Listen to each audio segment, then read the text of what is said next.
Anak Ibu kelas 12 IPS dimanapun kalian berada, kembali lagi kita bertemu dalam mata pelajaran geografi bersama Ibu Diana. Nah, kali ini kita masih membahas mengenai materi kita, yaitu mengenai bab 1, yaitu mengenai pewilayahan.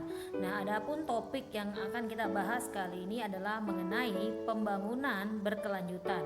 Selamat menyaksikan video yang Ibu paparkan. Semoga kalian mampu memahami dan menerima materi yang Ibu sampaikan. Tujuan utama pembangunan adalah untuk memenuhi berbagai kebutuhan manusia sehingga dapat menunjang kehidupannya. Jumlah penduduk yang terus bertambah membawa konsekuensi terhadap adanya pemenuhan kebutuhan. Nah, untuk memenuhi kebutuhan tersebut dapat dicapai salah satunya dengan pembangunan. Pembangunan seringkali berdampak pada pengambilan sumber daya alam yang semakin besar. Hal ini berpotensi terhadap sumber daya alam yang akan terancam habis. Tujuan utama dalam pembangunan berkelanjutan adalah untuk meningkatkan kesejahteraan dalam memenuhi kebutuhan dan aspirasi masyarakat.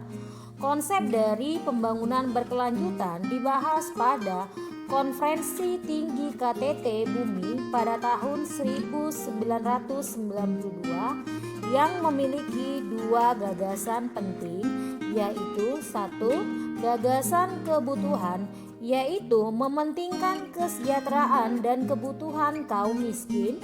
Yang kedua, gagasan keterbatasan, yaitu sumber daya alam memiliki porsinya masing-masing sehingga pengelolaannya perlu diperhatikan agar dapat digunakan untuk masa kini hingga masa yang akan datang.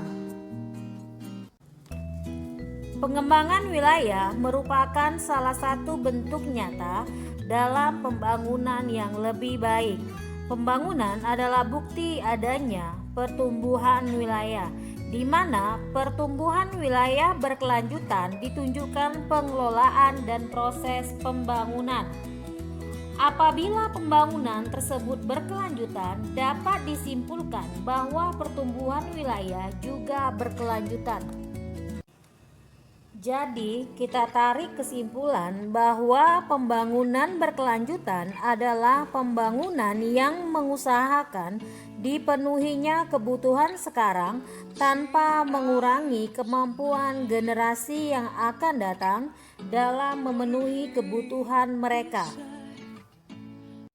Menurut Borchardt dalam Muta'ali tahun 2012, pembangunan harus memperhatikan yang pertama abiotik lingkungan, yang kedua biotik lingkungan, yang ketiga nilai-nilai budaya, yang keempat sosiologi, dan yang kelima adalah ekonomi.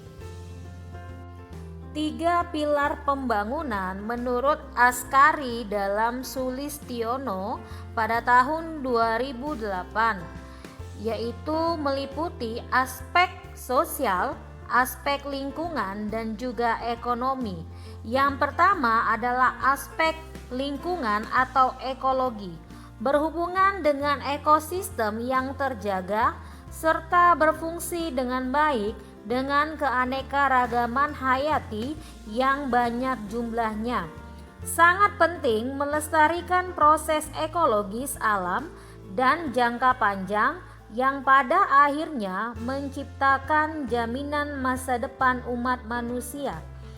Aspek lingkungan atau ekologi diperlukan untuk mendukung pembangunan yang berkelanjutan karena aspek ini terkait langsung dengan faktor-faktor alami yang ada di bumi, sehingga hal-hal yang menunjukkan degradasi lingkungan jelas terlihat dan terasa. Yang kedua adalah aspek sosial yang berhubungan dengan dimensi manusia, di mana masyarakat lokal dan global dalam hubungannya saling tergantung satu sama lain dan berbagi secara adil dalam pemanfaatan sumber daya alam. Aspek sosial dipengaruhi oleh manusia sebagai pendukung, komunitas dalam hal interaksi, interrelasi, dan juga interdependensi. Hal ini merupakan perhatian utama dalam aspek sosial adalah stabilitas penduduk, pemenuhan kebutuhan dasar manusia, pertahanan keanekaragaman budaya, serta partisipasi masyarakat lokal dalam pengambilan keputusan. Selain itu, aspek sosial juga harus bisa memastikan adanya distribusi yang baik dari biaya dan keuntungan dari pembangunan di semua aspek kehidupan. Aspek ekonomi memiliki kaitan erat dalam pembangunan berkelanjutan, khususnya pertumbuhan ekonomi. Tidak bisa dipungkiri, aspek ekonomi memiliki kaitan erat dalam pembangunan berkelanjutan, khususnya pertumbuhan ekonomi dan bagaimana mencari jalan untuk memajukan ekonomi dalam jangka panjang dan dapat meningkatkan kesejahteraan generasi sekarang tanpa mengurangi kemampuan alam, masyarakat, dan ekonomi untuk menaikkan kesejahteraan generasi masa depan. Menurut Mutali tahun 2012, konsep pembangunan berkelanjutan harus didasari 5 ide pokok. Yang pertama adalah proses pembangunan berlangsung terus-menerus. Proses pembangunan akan berlangsung secara terus-menerus dan berkelanjutan yang harus ditopang oleh faktor sumber daya alam, kualitas lingkungan, dan juga sumber daya manusia yang harus terus berkembang secara berlanjut. Yang kedua adalah sumber daya alam memiliki ambang batas. Sumber daya alam seperti tanah, air, dan udara memiliki batas toleransi maksimum untuk digunakan. Semakin tinggi intensitas penggunaan sumber daya alam tersebut dapat menurunkan kuantitas dan kualitas lingkungan.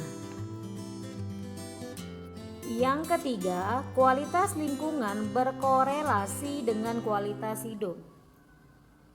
Kualitas lingkungan merupakan keadaan lingkungan yang dapat memberikan daya dukung bagi kelangsungan hidup manusia di suatu wilayah. Semakin tinggi kualitas lingkungan, semakin tinggi pula mutu lingkungan. Begitu pula sebaliknya, apabila kualitas lingkungan rendah, maka mutunya juga rendah. Yang keempat, memungkinkan pemilihan alternatif. Pemanfaatan sumber daya alam yang berlebihan dapat mengancam ketersediaan sumber daya alam. Sementara itu, pembangunan masih tergantung pada sumber daya alam. Apabila kualitas dan kuantitas semakin berkurang, dapat mengancam pembangunan, baik itu untuk masa kini ataupun untuk masa depan. Yang kelima, pembangunan berkelanjutan menggadaikan solidaritas transgenerasi. Penggunaan sumber daya alam yang berlebihan saat ini telah mengancam ketersediaan sumber daya alam di masa yang akan datang. Pembangunan berkelanjutan harus ditujukan untuk kebutuhan saat ini dan juga masa yang akan datang. Apabila sumber daya alam tersebut dikuras habis untuk kebutuhan saat ini saja, maka generasi yang akan datang tidak akan bisa menikmatinya.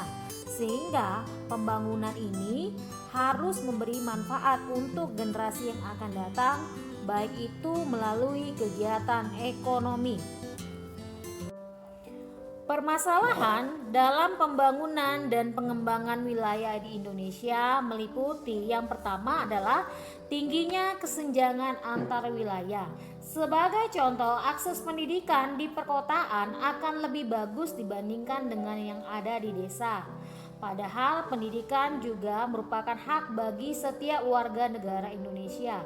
Kemudian contoh yang lain yang bisa kita lihat adalah mengenai akses jalur transportasi yang masih belum merata khususnya di daerah pedesaan. Yang kedua, tingkat kemiskinan yang cenderung tinggi. Jumlah kemiskinan di negara kita masih sangat tinggi. Anggaran yang dapat dimanfaatkan dalam pengembangan wilayah akhirnya digunakan dalam membantu warga miskin. Yang ketiga, tingginya jumlah penduduk dan persebarannya tidak merata. Jumlah penduduk di Indonesia menempati urutan keempat terbanyak di dunia, dan kita juga dapat melihat bahwa pemusatan penduduk terkonsentrasi di Pulau Jawa, sehingga persebaran penduduk di Indonesia tidak merata. Yang keempat adalah kesenjangan sosial ekonomi. Perputaran modal, tingkat pendapatan di kawasan perkotaan sangat tinggi jika dibandingkan dengan pedesaan. Hal ini mengakibatkan pedesaan akan sulit berkembang, sehingga diperlukan adanya pemerataan pembangunan khususnya di daerah pedesaan. Yang kelima, sistem pembangunan kita yang belum merata dan masih bersifat sektoral, contohnya masih hanya terpusat di Pulau Jawa. Pada umumnya di Indonesia, pembangunan gencar terjadi di daerah yang memiliki penduduk yang paling padat seperti Pulau Jawa. Nah, untuk itu perlulah dilakukan pembangunan yang merata di segala sektor agar seluruh wilayah Indonesia juga dapat berkembang. Demikianlah materi yang sudah Ibu paparkan. Jikalau ada materi yang kurang bisa kalian pahami, kita bisa berdiskusi di grup kelas kita masing-masing, atau juga kalian boleh chat Ibu secara pribadi.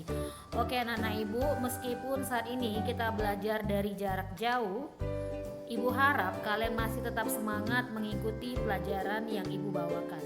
Oke anak-anak Ibu, selamat pagi semuanya. Semoga kalian sehat selalu. Tuhan Yesus memberkati.